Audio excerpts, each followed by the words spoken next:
उस खसम में मिलने से पहले उस खसम को जानना पड़ेगा, उस हुक्म को जानना पड़ेगा। बिना हुक्म पहचाने कोई मुक्त नहीं हो सकता। उसी हुक्म की बात यहाँ पे हो रही है कि सेवक सेवही मन हुक्म अपारा। उस अपार ज्ञान का जो हुक्म है उसको सेवक जानेगा पहले।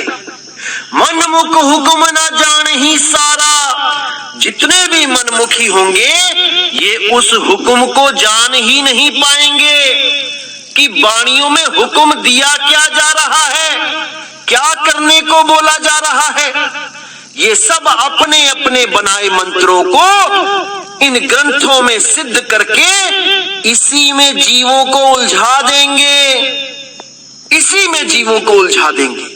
और जीव सोचेंगे हमारे गुरु ने तो ग्रंथों में से प्रमाणित मंत्रों को निकाल के पकड़ाया है हमें, जबकि ये सारे के सारे मंत्र इंसानों के द्वारा बनाए गए हैं, उन्हीं ऋषि मुनियों के द्वारा बनाए गए हैं जो खुद ही ये मंत्र जप के पार नहीं हो पाए। वही मंत्रों को निकाल निकाल के आज के अधूरे गुरु आपको दे देते हैं। इसीलिए कबीर साहब को यहाँ आना पड़ा कि ये तंत्र मंत्र का जाल तोड़ दिया जाए। अरे तंत्र मंत्र सब झूठ है, इनमें न उलझे कोई, सार नाम जाने बिना कागा हंस न होए। उस सार नाम को जाने बिना सबके सब कौवे ही रह जाएंगे, कोई भी हंस नहीं हो पाएगा। इन्हीं मंत्रों के लिए, इन्हीं 52 अक्षरों के लिए बोला, अरे 52 आखर जोरे आन, सकिया न आखर एक पहचान। उस एक अक्षर को, उस एक नाम को, उस एक अडोल अबोल नाम को कोई नहीं जान पाया। सबके सब 52 अक्षर में ही उलझ गए। इसीलिए बोला 52 आखर जोरे आन, सकिया ना आखर एक पहचान। उसको पहचानना होता है मेरे भाई, वो धुन कैसी है उसको पहचानना पड़ेगा। अगर उस धुन को पहचानते हो तब तो सही धुन से सुरत को जोड़ दोगे, नहीं तो काल के द्वारा जो धुनें चलाई जाती हैं इस खंड ब्रह्मांड में, उन्हीं धुनों को सुन सुन के जीवन बर्बाद कर दोगे। इस अखंड नाद का, इस अखंड धुन का भेद केवल भेदी सतगुरु जानते हैं।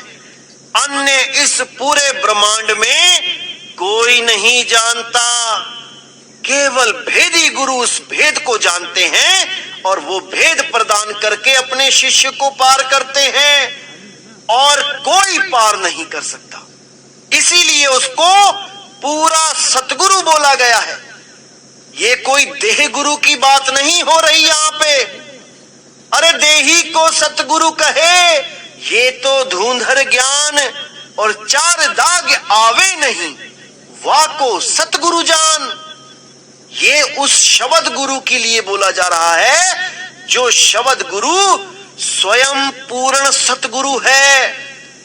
वो किसी देह का गुलाम नहीं है, लेकिन हम लोगों को समझाने के लिए वो एक मनुष्य रूप में यहाँ आता है और सत्संग करता है, और सत्संगों के माध्यम से आपको जन्म मरण से पार कर देता है। जब तक ये चीज हम नहीं समझते, हम देही गुरु और विदेही गुरु में भेद कर ही नहीं पाते। हम देही गुरु को ही विदेही गुरु समझ के बैठ जाते हैं, जबकि देही गुरु से विदेही गुरु सर्वथा भिन्न है, अलग है, 4 दाग आवे नहीं।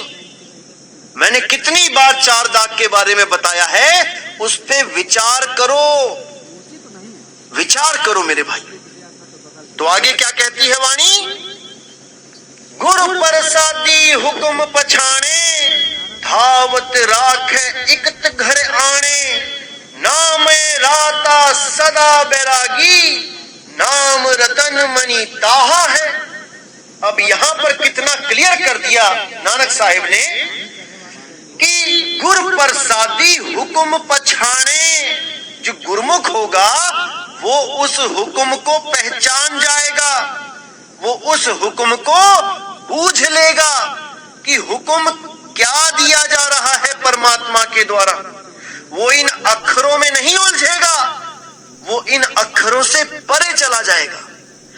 बावनी आखर लोकत्रय सब कुछ नहीं माही, ये आखर खिर जाएंगे अरे वो आखर इनमें नहीं।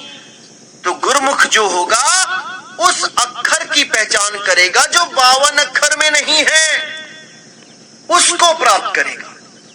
तो बोल दिया साहब, गुर प्रसादी हुक्म पछाणे, धावत राखे इकत घर आने। धावत राखे, जो दौड़ रहा है, धावत यानी भागना, जो सुरती तन में मन में संसार में भाग रही है, उसको इकत घर आने, उसको अपने असली निज घर में वो लेके आएगा। कैसे लेके आएगा? नामे राता सदा बैरागी, नाम रतन मणि ताहा है। नामे